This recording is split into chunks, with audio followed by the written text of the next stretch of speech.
Fala aí, galera. Se vocês não viram a parte um, vejam, por favor, para vocês entenderem o que a gente vai falar agora. Que agora a gente vai falar da segunda parte, que é predicado. Vamos começar com a seguinte frase: As crianças brincavam felizes.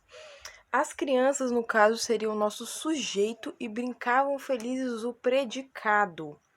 Como deu para ver, o verbo da oração fica sempre na parte do predicado.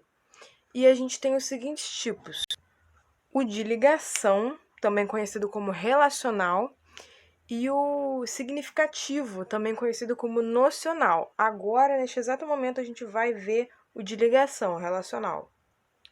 O de ligação, como o próprio nome já diz, ele liga o verbo ao estado. No caso aqui os dias são quentes, é um estado permanente do verbo ser.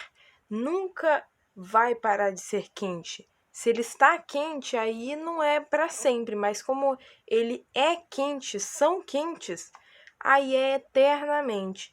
E como eu já falei, representa um estado. No caso dessa frase aqui, as ruas estavam vazias, é um estado ocasional, ou seja, elas não vão estar sempre vazias. As ruas não são vazias, elas estavam vazias. Que no nosso caso, as ruas realmente neste período estão vazias, então é uma verdadeira verdade isso aqui, não é mesmo? Verbo estar representa um estado ocasional, repetindo aqui. Agora, nesse exemplo aqui, a escultura parecia um bicho, nós temos um estado aparente, de aparecer, né? Parecia um bicho, verbo parecer. Neste momento, ele parecia um estado aparente. Aqui nós temos 3 exemplos que representam a mesma coisa, que é o estado contínuo. Vive, continua e tranquila, e parecia, que são contínuos. Vai ser até um certo ponto e aí vai acabar. Na verdade, aqui, nessa parte aqui é permanecia. Permanecia tranquila. Aqui esses 2 exemplos com fica do verbo ficar e virou do verbo virar, que representam um estado de mudança. Ele ficou e ela virou.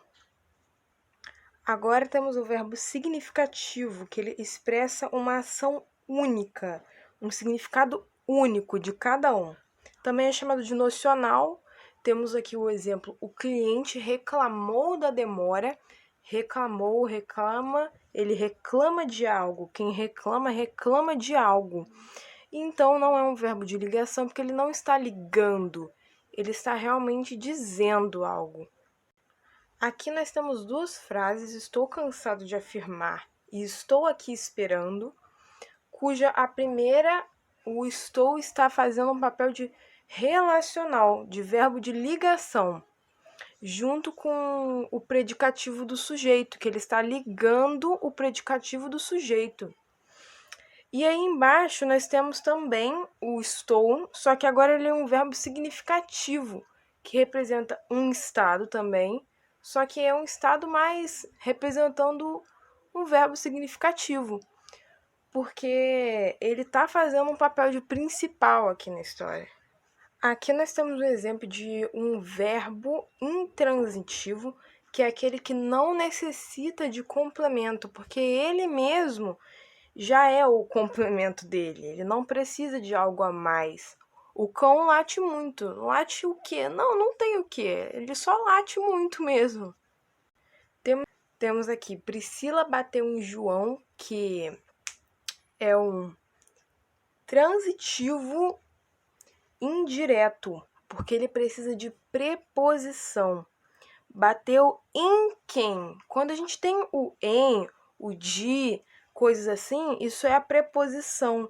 É necessária para completar, para fazer o complemento dessa frase. Aqui temos um exemplo de transitivo direto, que ele precisa do complemento, que é um objeto direto, que seria o documento, que ele não tem preposição, E o verbo entregou. Entregou o quê? O documento. Aqui nós temos um exemplo de perguntas que você pode fazer ao verbo, que no caso, se você fizer uma pergunta sem preposição e você obtiver a resposta, será transitivo direto. Se você fizer uma pergunta com preposição e você obtiver a resposta, aí vai ser um transitivo indireto. Por quê? Porque o direto não precisa de preposição e o indireto precisa de preposição para complementar a frase ou oração. E por último, o transitivo direto e indireto. Por quê? Porque ele precisa de dois complementos. Um direto, sem preposição, e outro indireto, com preposição, para completar a frase toda ou oração. Entrando aqui agora em classificação do predicado, nós temos aqui em primeiro o predicado nominal, que nós temos o exemplo: os manifestantes estavam furiosos, que nós temos um verbo relacional de ligação, e o predicativo, que é o núcleo, que no caso é furiosos, que geralmente esse predicativo expressa uma característica. E aí nós temos furiosos. E nos outros que a gente vai ver, vocês vão reparar que geralmente o núcleo é o verbo, mas somente nesse daqui, o nominal, predicado nominal, que o núcleo seria o predicativo. No predicado verbal, apresenta sempre um verbo significativo, que pode ser transitivo ou intransitivo, direto, indireto, ou direto e indireto, e o núcleo é o verbo. Temos também o predicado verbo nominal, que ele tem dois núcleos, um núcleo verbal, que é o verbo, e o núcleo nominal, que é o predicativo. Gente, essa daqui eu vou dar aqui agora para vocês a atividade, que eu vou corrigir essa e a de sujeito da aula passada, de sujeito e oração, na próxima videoaula. Tchau!